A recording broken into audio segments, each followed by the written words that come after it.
Don't frazzle my It's the Woodworking Morning Show.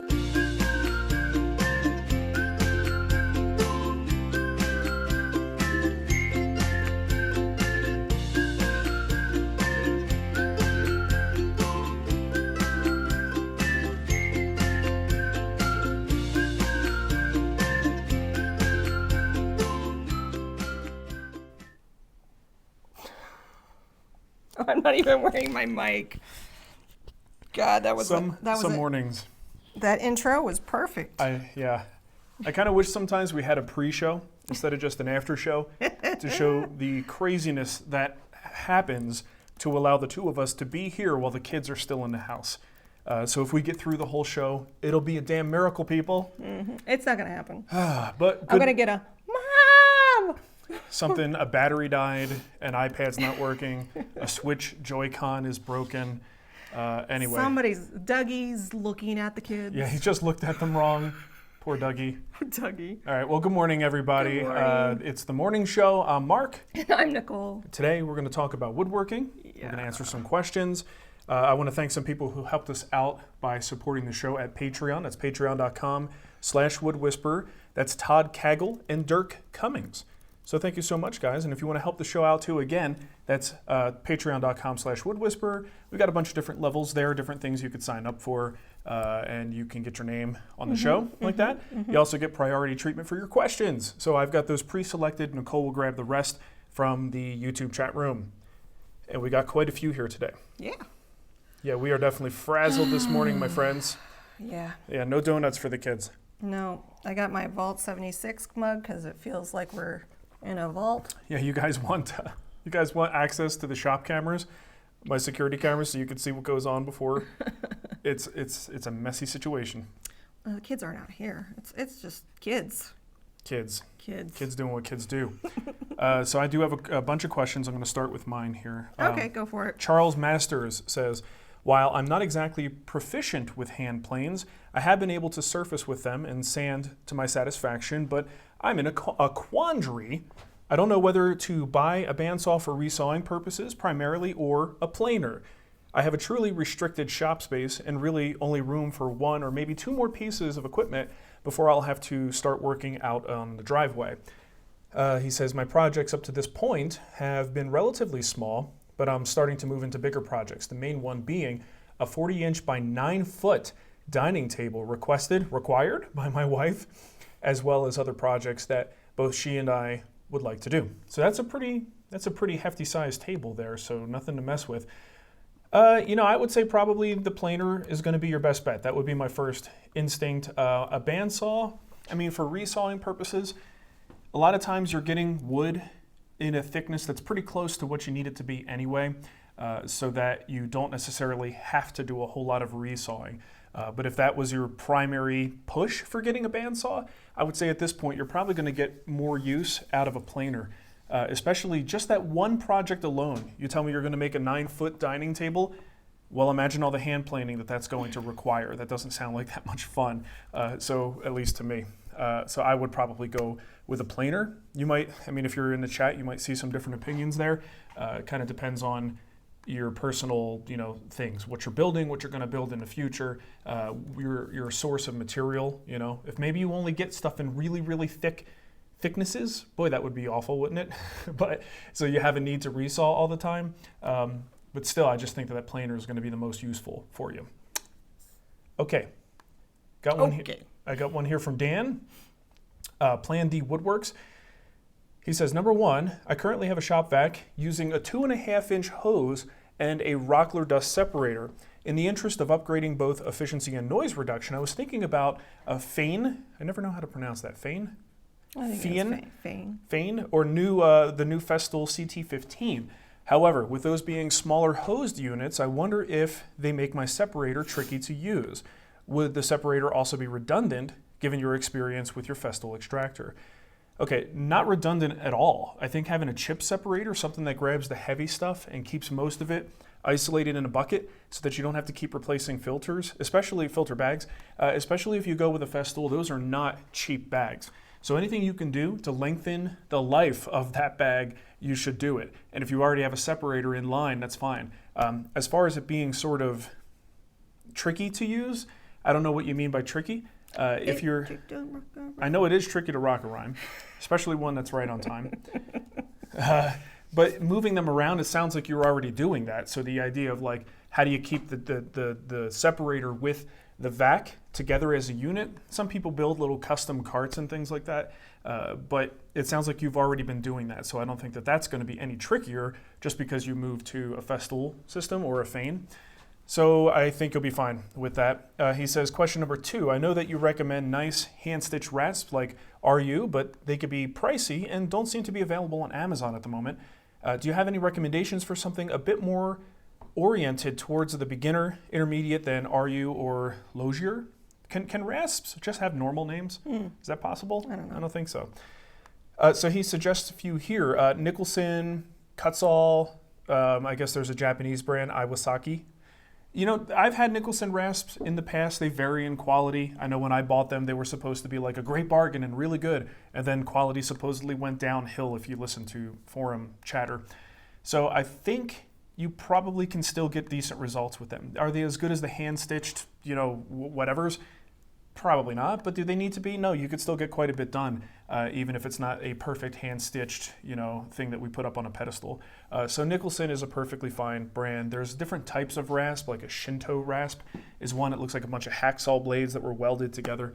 Hacksaw Jim Duggan. Sure, that's what I was referring to. Here's Nicole's wrestling background coming to haunt us. So what else is there? Kutzall does make some really good coated rasps. I actually have some of those. They sent me just a sample pack of them. One thing I really like about those is they're really flat. Like a lot of the ones for the finer cuts, it's just a flat like steel plate that's been coated with something. So that can be good for putting on edges if you want to do like an edge profile or something like that. But the Kutzall stuff is pretty good too, and definitely a much better price than some of those hand-stitched options. Got a super chat here from Rick Escandon. Marc. Escandon? Sure. Please explain your heritage. Your name is Italian for Spaniard. Yep. That it is. He's half Italian. I'm half Italian, half Hungarian, but much Whole like... lot of man. And a whole lot of man. Take it all in. Whole lot of hair. If you look at, the way a lot of people get their names, yeah. The heritage of a name or the history of a name, sometimes comes down to where they came from, sure. or what they do, or what they did. Right. So you were just an Italian. So we could have been, way back in the day, yeah. Immigrated? Yeah. Yeah, immigrated into Italy, and that might have been why the name was what it was. But as far as we can easily trace back, we're Italian. So how long ago they sort of had a name change? Who knows? That's so far back in the family tree. But yeah, so to our knowledge, even though it stands, or even though it means Spaniard, I only know anything about the Italian heritage. Yeah. Past that point, got me. I have no idea. Your dad came over from Palermo. Yeah, right? from Sicily. I still have family mutt. there. Yeah. I'm German. Try tracing your roots back. Irish. Those roots run deep. All over the place. All right. Got another. Hey, Triple J Customs Jose? He's in the chat, and he did a super chat and said, "Good morning, Spags. Looking to upgrade my sander. What is your outtake of the Festool and dust collector? You like it, right?" He's looking at the sander. Yeah. And so, you don't necessarily need to put a Festool dust extractor on one of their sanders. You could put other dust extractors or a shop vac on there. But as a combination, it's great. The sanders, same thing. It's, a lot of these Festool things are not necessarily game changers. They're just really high quality versions of what they are. The random orbit sander is a good example of that. It's just a really nicely, like the ETS sander, a really nicely well-balanced, even sander. It's not going to be one that kind of walks on its own and creates all kinds of squiggly pigtails in the surface. It's going to be a good quality sander, good warranty, but overall it's a great system. But I don't want to ever make it seem like you have to have that in order to get quality sanding, because you could certainly get quality sanding results with cheaper brands. You have the ETS 150. 150. Uh-huh. Let's see. Brandon B says, hello. I have to fix a frame and panel door. The panel is plexiglass that somebody else made. They use pocket holes. What's the stronger method to frame the plexiglass? Half lap, Mortise and Tenon? Both. I like both of those options better than pocket screws. Yeah. Half laps are actually a lot stronger than people give them credit for, just because you've got so much face-to-face glue joint area that those are pretty darn strong. But if you have the ability to just do a simple Mortise and Tenon joint, go ahead and do that. That's perfectly fine. But either one of those is going to work better than a pocket screw situation. Again, not that there's anything wrong with the pocket screws, but I do think those other options would be better. Not that there's anything wrong with it. Not that there's anything wrong with that. Maybe there is. I'm not saying there is. Got to cover my butt, Nicole. You just don't want to. It's just not the time to deal with trolley Yeah. type stuff. All right, Gordon White wrote in. He says, Mark, have you had to change your sharpening routine with the new PMV11 utensils? Bevel angles, micro bevels. Let me just stop you right there. No, it's all the same. The great thing about PMV11 for the most part is you pretty much do all the same stuff you've ever done with it. It's just easier to sharpen in a lot of cases. So I pretty much have the same exact sharpening routine, the same bevels, the same micro bevels. I haven't changed anything.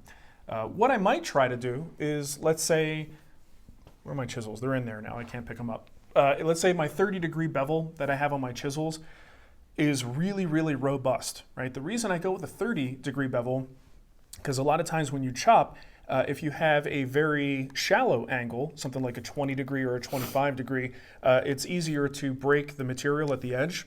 So I like to go a little bit more severe at 30 degrees, and that puts a little more steel behind the tip, and that makes it a little bit stronger. So if I notice that things are fantastic at 30 degrees, I might try to see if I can get away with 25 and see how that responds to chopping. Because the lower angle tends to be a little bit better for paring action, and it's a little bit, you can make it almost feel sharper in a sense if I want to do any kind of paring strokes with that. Not that the 30 degree won't work too, but sometimes it's nice to go with that lighter, the 25 degree bevel.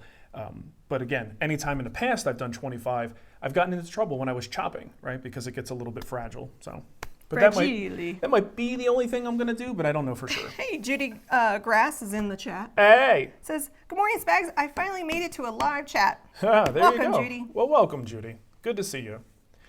In that tiny little space. In that little teeny tiny circle, I see a little bit of your head. Okay. Judy looks like she'd be in my family.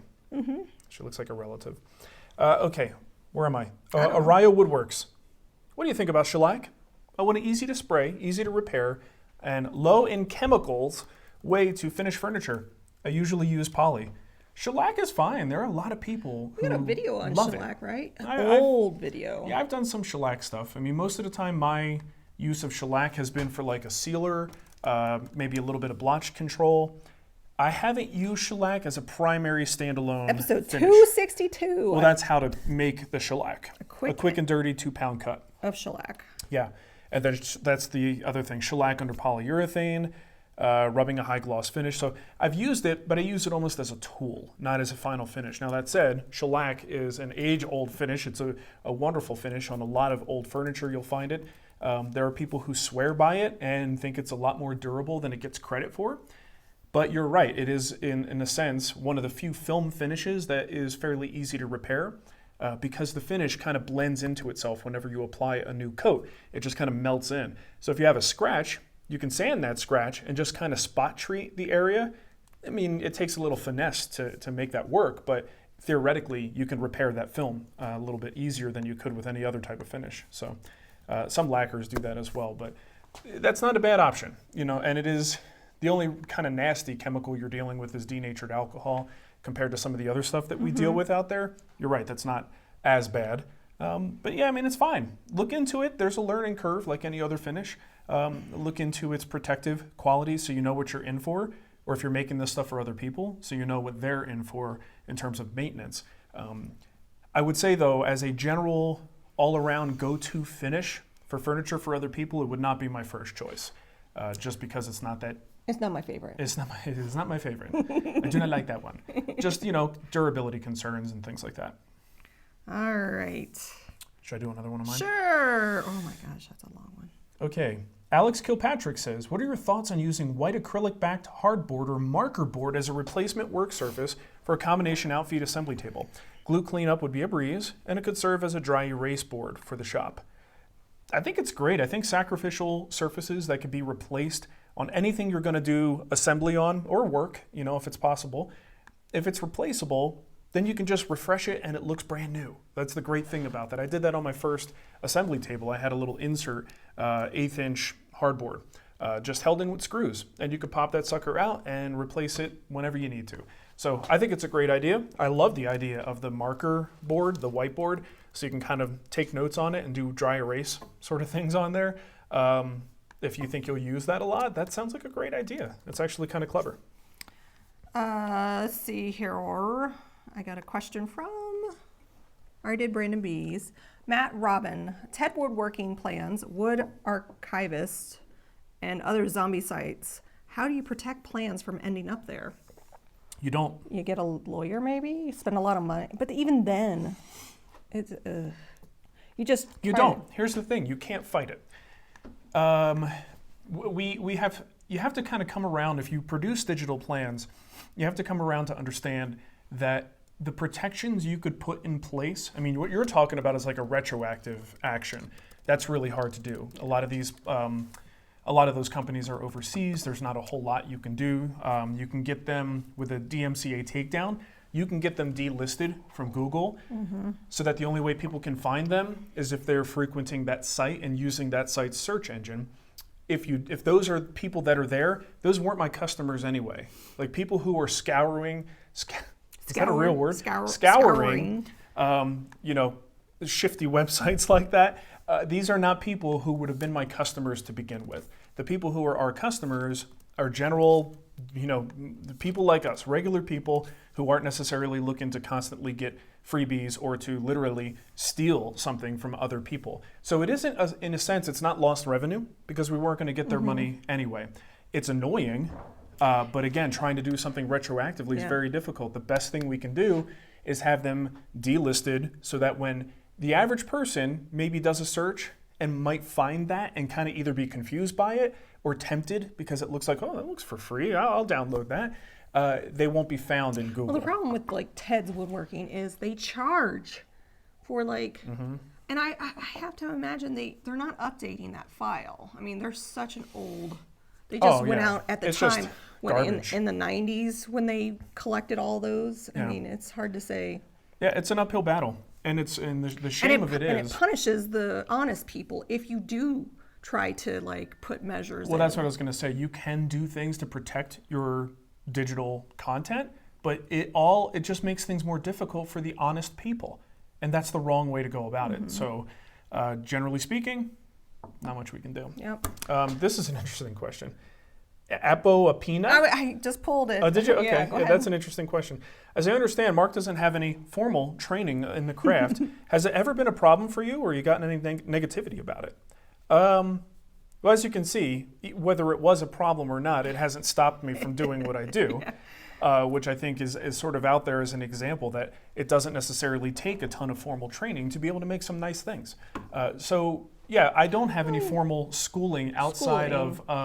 Working with David Marks, taking classes periodically, and the good thing is we live in a time now where you can kind of mentor with someone just simply by watching what they do. And if you have a really careful eye and you see someone build furniture over and over and over, you can actually catch a lot of little details that may not even be spoken. And these are ways that, by the time I worked with David Marks, I had seen every episode of Woodworks. And it was like I had already worked with him. I understood his methods. I knew exactly, we have this flush trimming operation. I know exactly how he would go about it because I've seen him do it so many times.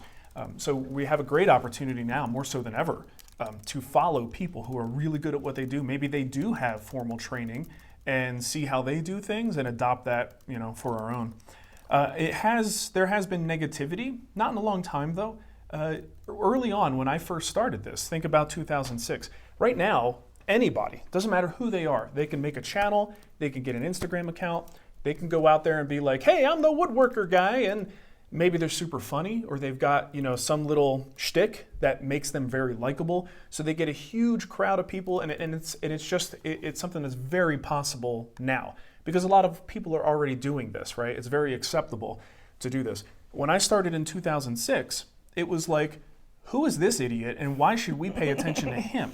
Because I didn't wait for someone to give me permission to start teaching people. I just started doing it. In 2006, no one else was doing it. So we got a lot of hate mail from usually, to be honest, just old stinky woodworkers who were just pissed that this, young, I mean, I wasn't that young at the time. You were 27. Yeah, but still. It wasn't like I was under 30. I wasn't a teenager, right? Yeah, I know. At 27, I was on my second career by that time. You know what I mean? So it's not like I was a baby, but it was still, who's this young guy in the world of woodworking? You're young. I was young. Yeah. So who's this young, tattooed, smart-ass hoodie wearing guy? Oh, yeah, we still get that though.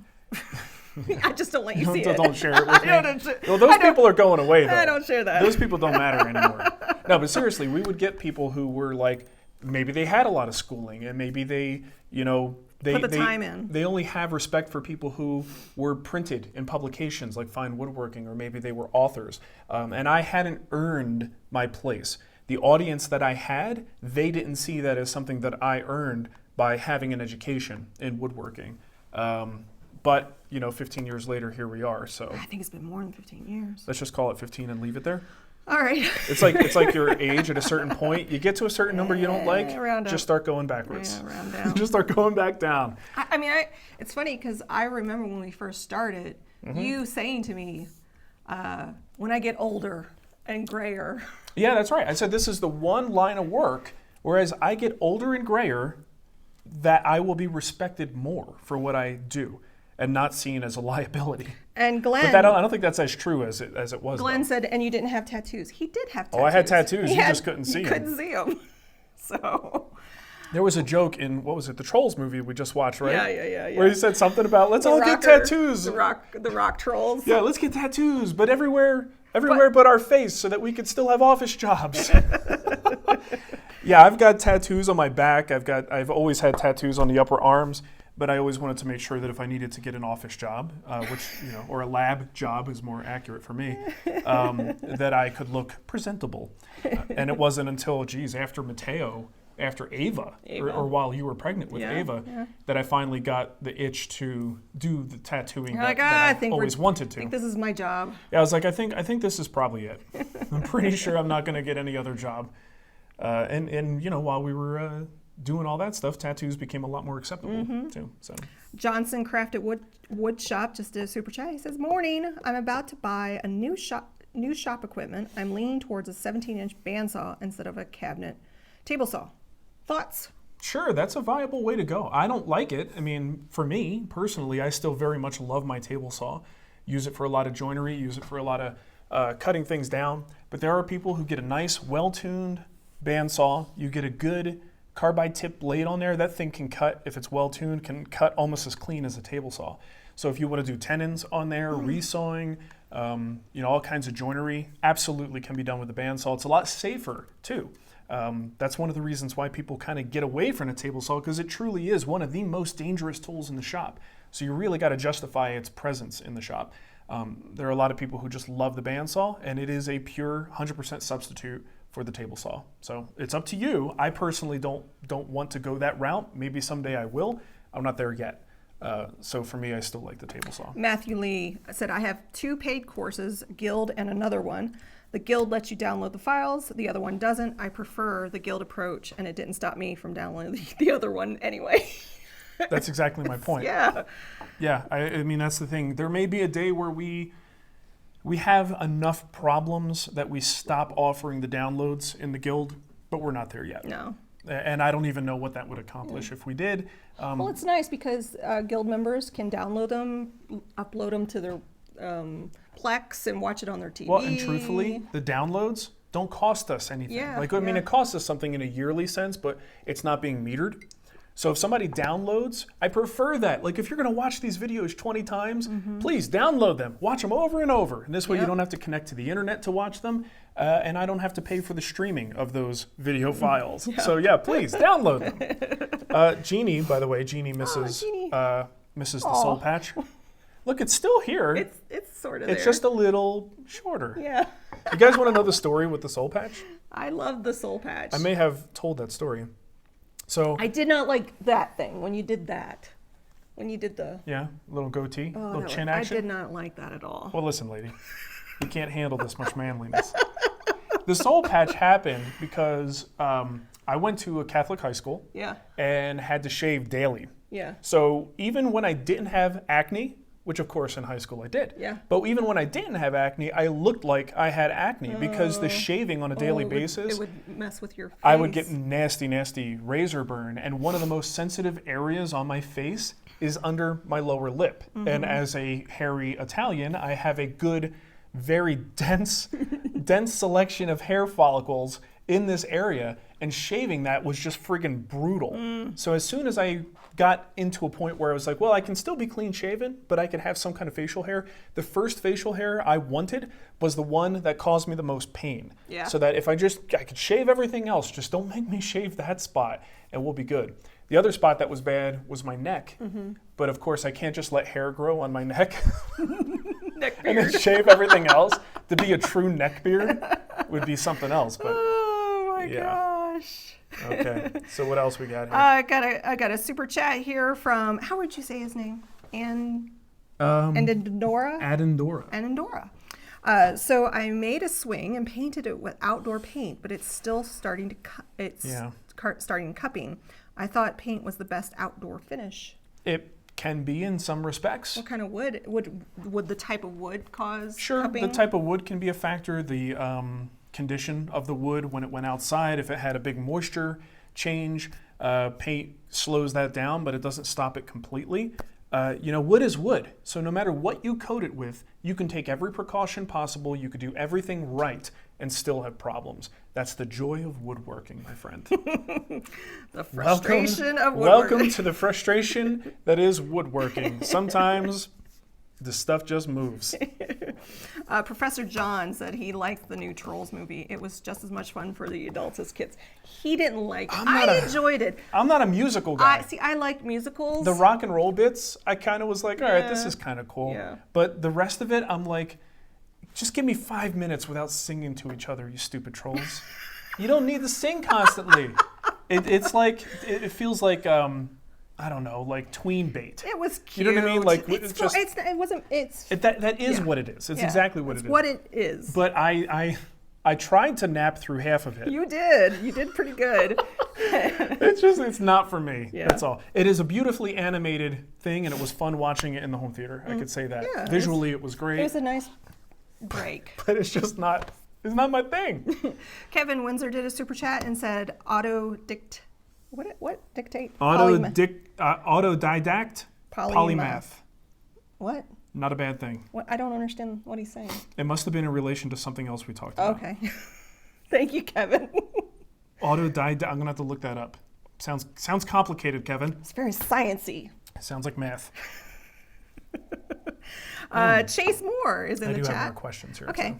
Working on the Ruobo project, and I was wondering if I could hook a noob up with a lift hardware. You would, what? Wait. If you could hook up a noob with a list of hardware you would recommend for it, like brand and quantity of dogs and holds, etc. Isn't that in the... Well, the Ruobo project... Doesn't it have a list in the Ruobo project? Well, here's the thing, though. I mean, the stuff that I used on it, I believe we did list those. I thought so. But stuff like dogs, the dogs are part of the project. If you go with circle dogs, 3/4-inch holes, that's not something that I listed a lot of parts for because I didn't do those, right? I've got the square dog holes. But I'm trying to think. If you are looking for circle dog hole accessories, I'm going to send you to Lee Valley. Like, there's other companies, but Lee Valley makes so many things that are awesome for 3/4-inch dog holes that you should definitely look into. Little snap-up things, the little bench pups, what do they have, the prairie dogs or something like that now? Definitely look at their stuff. It's fantastic. Matthew helped us out. Autodictate is self-taught. Polymath knows many subjects. Okay. Well, there you go. That would be a lot of Googling for me to figure out that. But it sounds like a compliment, so I'll take it. Someone asked about, again, I just saw it zip right by. He says, did Marc talk about the chisel test already? Here's the thing. I know there's a chisel test by, Wood by Wright. We talked about it last week. Yeah. Why does everyone want my opinion on this? I don't know. Not everyone. A couple people. But when I see it twice, I'm like, stop bugging me. Both of you. Both of you. I haven't seen it, but I mean, it sounds interesting, but chisels are not one of those things. Like, I'm the exception. People generally just don't like change chisels all the time. Right. Like, now that I have chisels that are Except working you. well, that's what I said, except me. The PMV11, I don't envision myself, shopping around. But here's the problem, especially when you get into the lower priced budget chisels, it's harder for them to get consistent results for every batch that goes out. May sound funny, but good example, we got a guy, I haven't seen this review. I don't know what James Wright did in that, but it sounds like one of his recommendations was for a Narex set. There's a guy who came into the guild who was like, I watched the video, I thought it was the best results for the price, and look at what I got. And the chisel's like lifted at the tip, and he can't get it to flatten the tip because it's kind of like a bowed chisel. Yikes. That's a budget chisel set. That's what happens. So it's hard to put a whole lot of stock into a side-by-side review unless you actually bought multiple sets so you can get a wider selection from what that company actually produces. Blue Spruce Chisels makes fantastic chisels, but I had a bum set. Right? In spite of the fact that they're like $85 a piece, I had a bum set. That's the way this manufacturing goes sometimes. So anyway, I have to watch his video to be able to give you some insights about it, but I don't know why. I'm trying to figure out why you want my opinion on it. If he gave you results, the results are the results. Mm-hmm. I don't know what I can bring to the party there. To the party. If that makes any sense. Rock Is the there party. if you want my opinion on it, tell me what aspect you're looking for my opinion on it. And then I'll take some time to go and watch it. I mean, I want to watch it anyway. He's a nice guy. Jason Taylor, we get Duggee if we order a project. Sure, you can have Duggee. Go ahead. I'll give them to you for free. Yes. You don't even have to order a project. If you pay for shipping, because he's going to be heavy, It's like 70 pounds. I will send him to you. All righty. Todd Nod. Any opportunities for Shannon Rogers to do something in the guild? I know he has his own school, and that's the reason. Yeah, you just answered your own question. But it would be cool to have a wood talk build. Yeah. The problem is, it's really hard to get someone who, especially like Shannon, who has a day job, it's hard to tell him, hey, take that same amount of time and effort that you would have put into the hand tool school for a project and give that to me and now share a little bit with me. Right? That's how it would work out. That's hard for Shannon to even think about doing. He's got his own thing. It's even hard for me to do that with people who are just popular YouTubers, let's say. Those are people who are not real good candidates for guild instruction. We can go into it in depth as to why that is. But when someone has enough of their own empire, it becomes a little bit harder to justify for us to kind of collaborate on something for a paid venture like that. Got a question here from David Clark. I'm looking into a combo jointer / planer. What is your take on the 12-inch versus the 16-inch versions? There's a big price jump. I do have a 32 drum sander as well, and I'm leaning towards the 12-inch version. 12 inch is limiting. I think it really comes down to, will the 12-inch planer give you enough capacity? Are you at some point going to want to plane something wider than 12 inches? I've got a 15-inch planer. I have yet to have a situation where I go, wow, I really wish I had a 20-inch planer for a while. I wish I had that 20-inch back. 15 works perfectly fine for me. 12 may work just fine for you. Lots of people get away with little benchtop planers that are no bigger than 12 inches wide, and it works just fine. So you might be okay with that, but it really comes down to your work habits, the kind of material you're running through that planer. Birdie Green says, hi, I was wondering which hand tools I should get that look good and don't cost much. Which ones are key? Oh, God. That's just depends, right? It really depends. What you're working on. It depends on what kind of work you want to do. Do you want to go whole hog into hand tools, or do you want to take more of a hybrid approach? That's a big question. It's a little bit tricky to answer a question of that magnitude here. But I'm going to say, look at our website.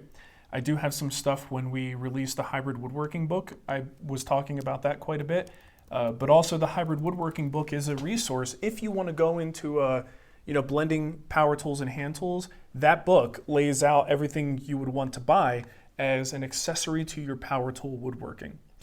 If you want to go straight hand tools, look to guys like Shannon, Paul Sellers. We just talked about James Wright, Wood by Wright.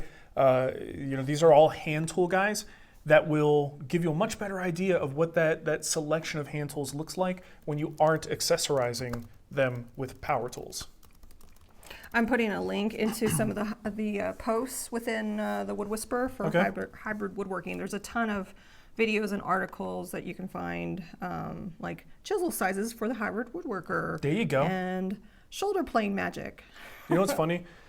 Chisel size is something that I have changed because I went to Imperial from metric, and there is a strong argument for the use of metric chisels for the hybrid woodworker because they're slightly undersized, they're Imperial counterparts, and it actually makes it easier to adjust joinery if your chisels aren't exactly the width of the thing you just cut with your router. But I haven't changed my mind on that, but now I don't have metric chisels anymore. Nathan wants to know, what piece of equipment do you regret investing in? I think we've had this question before. Something you purchased and never used, or was it just a piece of crap? I don't have it anymore. Like if I thought it was a bad investment, it's gone. Yeah. Oh, let's see. I mean, the thing is, I also make decisions based on criteria that other people would not have to think about. The multi-router was an example. Right. I purchased that because I wanted it. It turns out that you just can't make a bunch of content with a multi-router because people will get upset because it's like, well, that's nice for you, but I don't have a multi-router. How do I make that mortise? Right. So it becomes difficult when you're instructing people. Chuck Hart says, Mark, I just finished a deck in cedar. I need to use something for UV protection. I don't want it to turn gray. I know I will have to do this every 1 to 2 years, but cedar is what we got out here in the Northwest. Any ideas? Was cedar, no, was it, what was the one in Arizona that you had to finish outside? What? The beams. Was it mesquite? No, those beams, they might have been, I don't know. They could have been Doug fir. They could have been alder. I remember Who knows in Arizona. You having to do something with those outside. I'm going to recommend the stuff that I'm going to put on my pergola. I mentioned this probably last week or the week before, is Penofin. Ooh, what's that? Penofin. Penofin. Penofin. It's a penetrating oil finish. That's what it says. Yeah. One thing I have... see the red can? Oh, is it red the red label? Can? I'm going to put this in our Amazon shop. So if you head on over to amazon.com/shop/the Wood Whisperer, it'll be under Friday Live. One thing I've come around on to, Tuesday. There are projects, especially if they are not full exposure, they don't get sun all day long. There are projects that can absolutely take a film finish, whether it's like a CPES epoxy and then epiphanes on top of that. There are projects that can take those and may not need to be touched for years, right? Years can go by before you start to see some problems in the surface and you want to clean it up, sand it, and apply a fresh coat. But if it is a exposed project, I would not put a film on that anymore. Exposed projects, I think, are much better off with a non-film forming finish. Films eventually crack. They degrade in UV. But oils don't necessarily do that. So an oil that penetrates and just kind of lives in the wood fibers, it gives the wood an opportunity to expand and contract without splitting a film, which is what can happen. But it also starts to allow the water to run off. It doesn't let the water absorb. But if you go too long without retreating it, you can end up with a problem because it's just not that heavy duty of a finish. So as long as you commit to a yearly, or maybe every 2 years sort of application schedule, you can keep that thing looking nice and protected, and you don't have to worry about the film ever just kind of degrading and causing it to just look like crap. I mean, think about our table that we had out there. we didn't even want to eat on it. It looked so bad with all the cracks, and you might, get a piece of finish under your fingernail if you run your hand across it. It was so unpleasant. I'd much rather have an oil finish that never will do that, but requires more maintenance. So outdoor furniture, I guess it's the time of year to talk about it, but we've been having a lot of conversations about outdoor furniture. Do you have a question? I got like 4 more. Okay. My good buddy Chris Kalnazzi says, on the finishing touches on my Ruobo, which includes the optional swing-away seats that Benchcrafted offers, I mounted one under the tail vise so that it swings out in front and you could straddle the front leg. Rear legs are wanting to lightly lift. I guess my cherry and maple bench isn't as heavy as I thought. I think the underbench tool cabinet would be enough counterweight. Any other ideas for adding weight that wouldn't look bad? Also considering bolting it down, but don't prefer it. Yeah, if you add a tool cabinet and then you put tools in it, man, I gotta assume that that's enough weight, because the workbench on its own should be pretty close to easily supporting your weight. I've never tested that, and I've got my eye on that swing out bench. I kind of like that concept. So I don't know, maybe mine would do that too. But I gotta think, with a loaded tool cabinet inside the bench, man, I gotta think that that's not going anywhere. So, and that's a functional change. It's not like you're throwing sandbags on it. That's a functional change. It actually does something. It looks good. I would do that first before I worried about bolting it down or doing anything else that's like a little bit more dramatic. Tony Tang. Tony Tang, I like his name. Yeah. Adendora says, we're all stuck at home trying to figure out crap to do in our yards. Yes. We were doing that, and then it snowed. I know. We got all ready for spring. We're like, oh yeah, let's fire up the barbecue, baby. It's gonna be outside. And then it was like, it's snowing for 2 days straight. I know. Denver, you're crazy. This weekend, it's supposed to be like 60 or 70, so I'm like, all right, It'll come back quick. It'll be. Tony Tang has 2 questions. He says, what mallet and hammer do you recommend to assemble and disassemble? My cheap rubber mallet doesn't push the joints together and leaves black marks. I don't know if you can grab that, Nicole. What am I it's grabbing? right there. What am I The grabbing? dead blow hammer. This one? Yes, The ma'am. Black one? Yep. Standard dead blow hammer. Sometimes we kind of take it for granted and think that people know this stuff.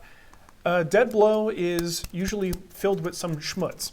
So what happens is when you hit a surface, it moves and you don't get that bounce. Is it this one? Any dead blow mallet. Oh, they have like 3-piece sets. You got them in different sizes, different wow. colors, but they're all pretty much the same thing. And it is like a hard plastic. You would think that it would leave dents, but because of the way that it's filled, I don't know if it's got it like shot in there or something, but the way that that works, the fact that those pieces inside can move, it's very heavy, but it doesn't bounce, and that's what a dead blow. Well, it's usually under automotive. Oh, well, I guess maybe if you're hitting like body parts together, not body parts, I know. auto body parts. This one's $10. But the idea is it's non-marring and it's a lot less likely to dent. Now, don't get me wrong. Different species of wood, very light species, you can dent if you hit hard enough, but you're a lot less likely How much? to dent. Because they usually like 3 pounds, 4 pounds. Do we know how many pounds that is? I don't know. 221, 2 222, whatever it takes. But dead blow hammers, that's what you want to look at, Tony. I'm just going to put the 4-piece dead blow set with various weights in our Amazon store. John, and then you could go from there. John's got a good point. He says don't hit it with nails, though. This is not a hammer. Right? Yeah. It's a hammer. It's a dead blow hammer. This is not a traditional hammer. This thing should have one job and one job only, and that is to take your furniture parts and hit them with it. Tippity tap. Tap, tap, tap. Little tippity taps. Tippity tap. Okay, second part to Tony's question. My preferred height for a workbench is about 2 inches lower than my table saw. If I have an outfeed table 2 inches lower than a table saw, is there any safety concern? There's no height adjustment on my table saw. Okay, 2 inches lower than your table saw. What? Tony sounds vertically challenged. I'm trying to think of why you would want to go 2 inches shorter. Regardless, your personal preference is what makes sense for you.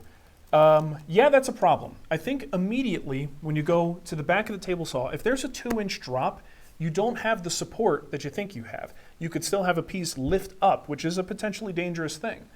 So you might want to consider maybe a 2-tiered, this may be getting really complicated and silly, but if you truly want a work surface that's lower, the outfeed table, unless you're cutting very, very long parts, The outfeed table, the most important area is maybe, I don't know, 12 inches behind the table saw, 12 to 16 inches or so.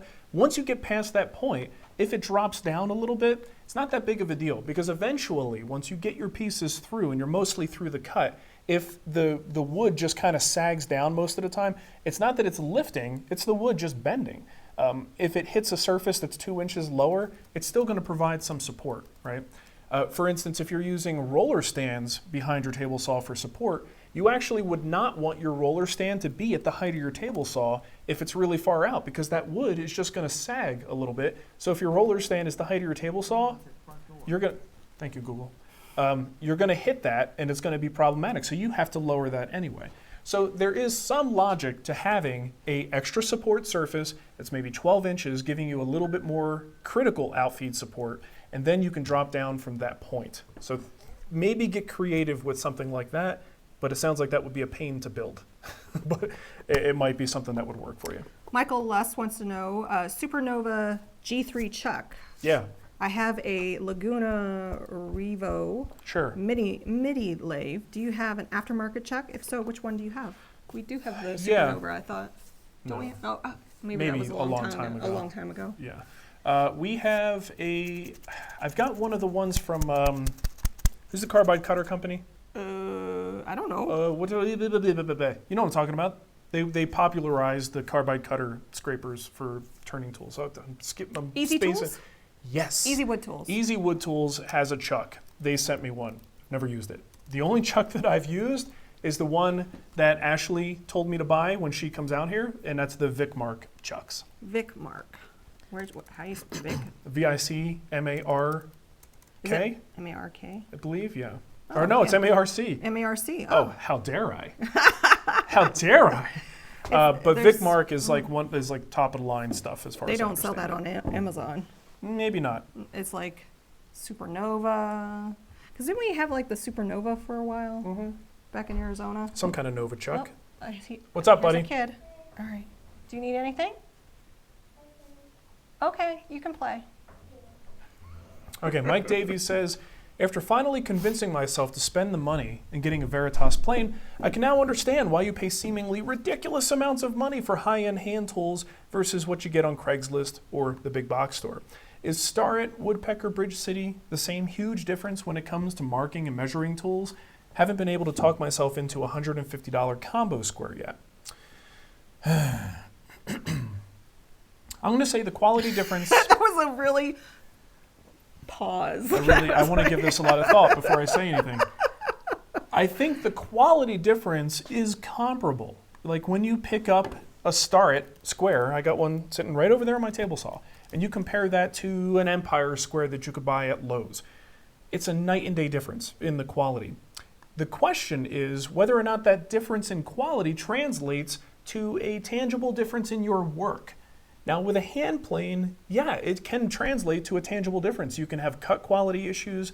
You can have performance on a plane that's so bad that you just don't even want to use it, right? But once you pick up a Lee Valley, Lee Nielsen, any of these higher end tools, and all you have to do is kind of hone that blade, put it together, and you go, and you're like, whoa, that is a game changer, right? So I think when you're talking about the measuring and marking tools, yes, the quality is comparable, but I don't know that the quality gain is going to yield something that is tangible that you can really sink your teeth into, which is why a lot of people, when they see these new woodpecker designs come out, they're like, well, that's nice, but I already have an accurate way to measure 2 inches.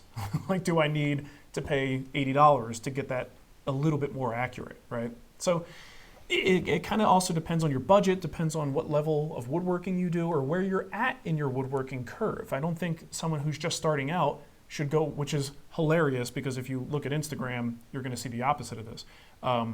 But people who are just starting out, they don't need a woodpecker square. Like that's something you get when you have, done enough work to be frustrated with what else is out there. And that woodpecker square then solves a problem for you. That's a good time to buy something like that. But a lot of times because it's a marketing thing, a lot of fairly new people have a wall full of red tools, and that's the way things go online these days. So does that answer the question? I don't know. You didn't even listen. No, I didn't. You're such a jerk. I'm trying to get ready for the next question. I'm doing a show over here. I'm doing a show over here. Okay. My last question, and I'll be done. Steve B says, I'm building boxes to store kitchen utensils. They'll go on a kitchen island. I use poplar, knowing it had a tendency to have wide variations in grain and color. Why, you might ask? I'm a rookie, and wood is expensive. I'm starting to think this first version will be a prototype. That's what I call the ones that I don't like. They're all prototypes. How would you finish the prototype to keep it food safe? And when I go to build the real one, any suggestions on wood species and finish? So boxes to store kitchen utensils. Man, you don't need a whole lot on that. You know, just a simple oil finish, tried and true oil is a good option. Shoot, there's, you know, Osmo, Rubio, Julio. TurboTax, H&R Block. There's I don't think something that holds kitchen utensils has to have the same food safeness as the kitchen utensils themselves, right? This is just something that's holding things. The key for this thing is for it to be somewhat durable, for it to be able to resist moisture. I know I'm guilty of putting utensils in a tray or something, even though they're not 100% dry. So you want to make sure it's not going to soak up any water. So, you know, I'm actually going to change my answer on that now. You can probably get away with any finish. I don't think you really need to worry about food safeness so much as, resisting water absorption. So I would experiment with it since this is your prototype. Experiment with something, maybe something you haven't tried or something, what is it, distracting? The chat is saying that it's hilarious when you pick up a tool, you play with it the entire time. I can't help it. You definitely don't want this to be in front of me. It could be problematic. Yeah. I fidget. It's all right. So yeah, I think maybe take this opportunity to try out a finish, because as you're building the good one, you can kind of get an idea like, oh, was this film finish a good idea here? Is this holding up well? Or if you put an oil on it, maybe you test and see, is this oil doing enough to protect this utensil holder? And I'm done with my Patreon Well, we have a questions. few more. A couple more came on Patreon that I'll read to you here. Okay. John Ulrich says, what's it like to do woodworking? I can remember way back 4 weeks ago when I had what we call, in the olden days, free time. Which is true. Yeah. If you have kids. So Kids you're having a totally different experience than people that don't have kids. or a job that Yeah. did not get this Yep. as like forced time off. Essential workers. And a lot of these essential workers are now like busier Yep. than they've ever been. Yep. I'm not an essential worker, but I am busier than I've ever been. Yeah, same. Well, and then balancing the the kids. kids.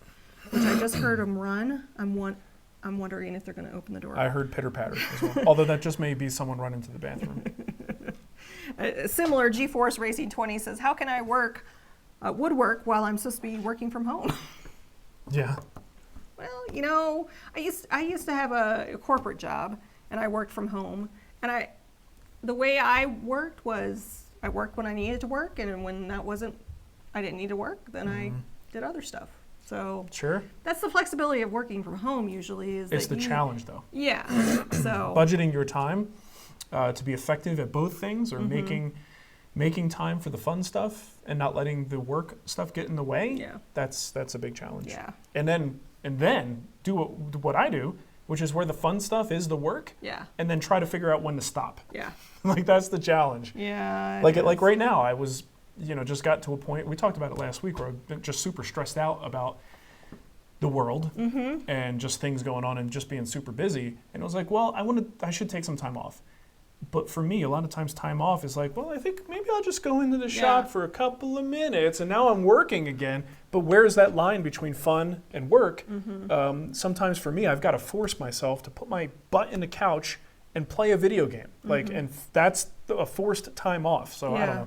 It's challenging for everybody. Well, and I know when I first started working from home, it was really, I thought, because I'm somewhere in between. I'm not super antisocial, but there's times where I'm an introvert. Well, if you're isolated too long, you get kind of anxious to see other people. I'm just not enough for you. That's what it comes down to. So when I started working from home, I was trying to balance, and that's the hard part. I think a lot of people are going through that right now. Is trying to figure out, when should I be working? When should I cut it off? And I will say, making yourself a dedicated space for where you work was an important part for me.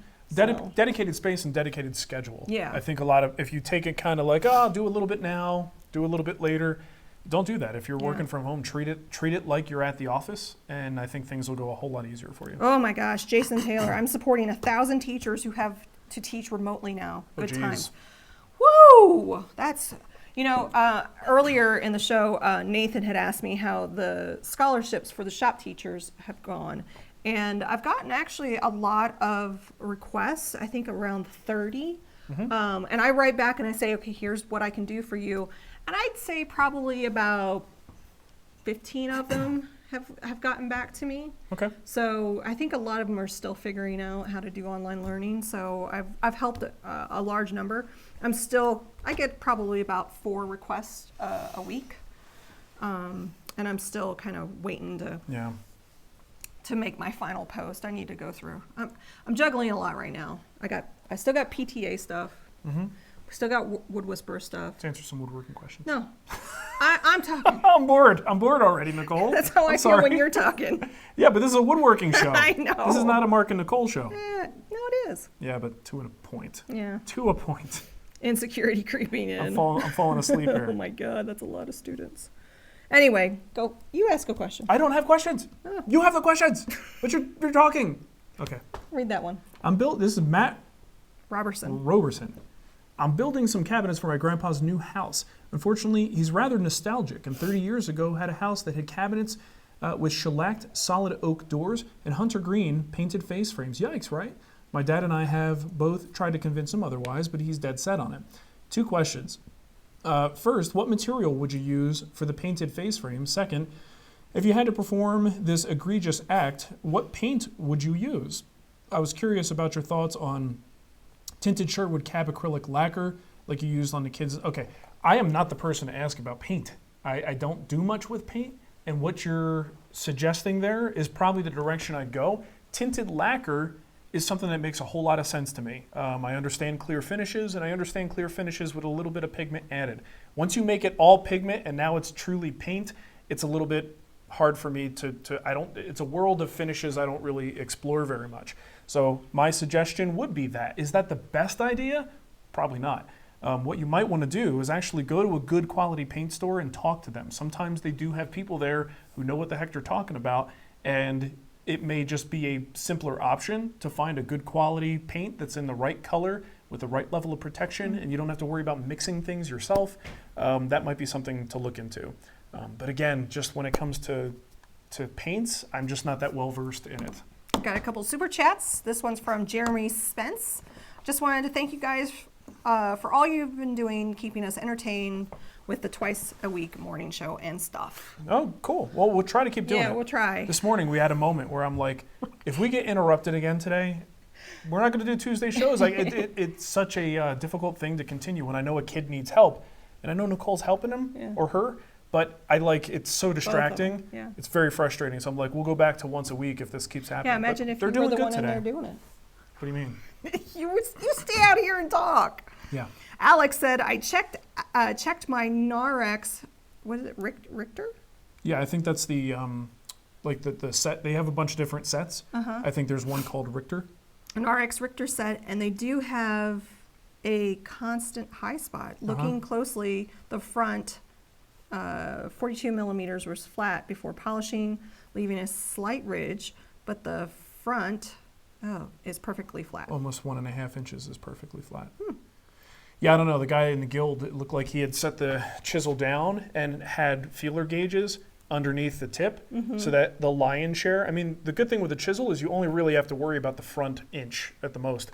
But if it slips up and slopes up and you can get feeler gauges under there, it might be a little bit of a challenge to get that thing polished flat. But again, it's only the bottom inch, so it's not that big of a deal, but I don't know if he was having a problem with it. What are you talking about, Josh? Have you seen the Nicole section of the show notes? It's huge. It's huge. Let's see here. I think we're about done, actually. Yeah, I got one more super chat that came in from TT. TT? Thanks, Mark. I'm vertically challenged. I like how... Oh, that's Tony. Oh, I like how Nicole says she likes my name, yet never pronounces my last name correctly. Well, that's Nicole for you. You probably will never You probably never will. Given your track record. Yeah, it's all right. Well, thank you. Thank you. We Love the show. appreciate Keep it on. that. Thank you, TT. Okay. Is that Tony? Yeah, Tony Tang. Oh, okay. TT. What do I say? What do I say? I don't Tony know. Tang? You probably pronounce it Tong. No, I don't. Toing? Get out of here. Ting. What else we got? Anything? I think that's about it. Do you have a? Someone says Nicole, tell him to be nice. This is the Marc being mean to Nicole show. It's not the Marc and Nicole show. Okay, what else we got? That's it. We're done? We're done. Do you want to pick sure. a winner real You know quick? what? I'm going to pick it from questions I pulled from the chat. Since Tuesday is an unscheduled show, we'll do the Friday show from the Patreon questions. Okay. I'm going to give it to... Picking at random, but not random. Let's do Arbo. Apo wrapping. Apo. Apina, is it? Apina. Yes. Are you still there? Yep. You're Double still A, there. double APO. Apo Apina. So you want a guild project? I'm going to message you in the chat right now.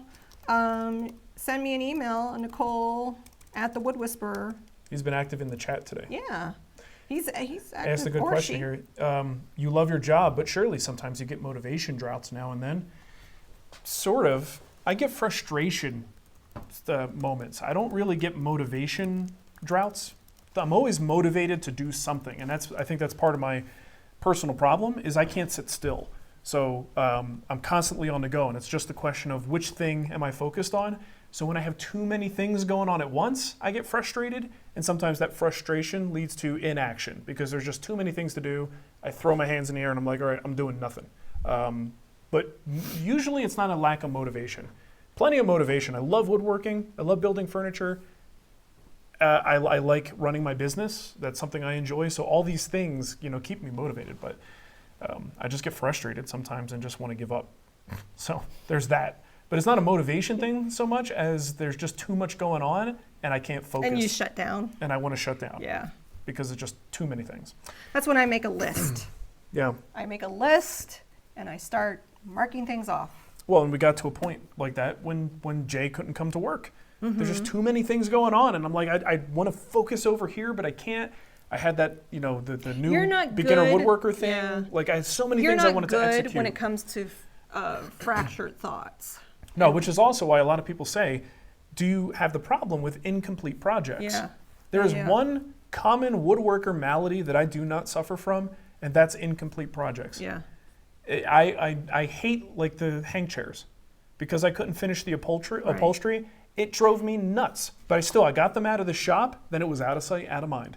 I generally do not leave a project undone. I finish everything before moving on to the next thing. I have to finish a thought. It's weird, I don't know. But a lot of people do suffer from that where they have projects that, like 5 projects that are all in process or in progress. I cannot live like that. I don't think I like to see it done. That's what I mean. Mark it off the list. That's the reason to do it for me is the finish, to get to the end. And to not get to the end, I wouldn't even want to start it if I can't get to the end. Okay, I think we're really good. Thanks. Well, I'm glad the kids were quiet this whole time. That was good for the most part. I bet you they found the chocolate from Easter. Or they've turned the kitchen into a giant bath. Yeah, Eva always gets in the flooded with water. Oh my gosh! All right. Well, thank you for watching, everybody, and we'll see you on Friday. We'll do another show this week. We'll do a Friday show because today was the bonus show, so no after show today, but we will have one on Friday. Yep. All right. Thank you, everybody. Have a great week. Bye. Stay safe.